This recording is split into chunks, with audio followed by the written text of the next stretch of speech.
dây thả lê các hoa vàng nahi đã được lưu ở đất quốc sâu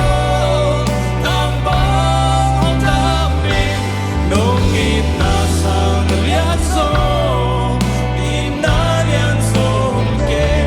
mi nuôi ông đình đông đầy lắm mà sắt lấy khóc la loạn khi nụ mình dùng là thấy nông thoát sạch ca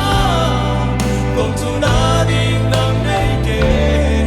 cả dây lá tô nâng hông bà tôi đã được lưu ở đất quốc sâu thang băng hông thang bình nông nghiệp na sang liát sâu in na lian sâu kê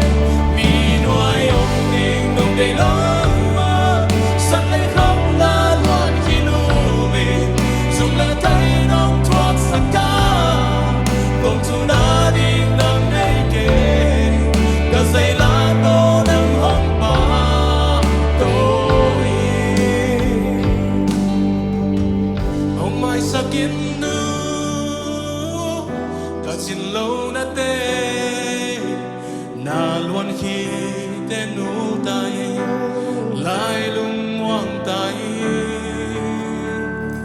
ni hồng xua tiếng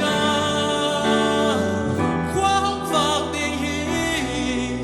ê a tiếng nó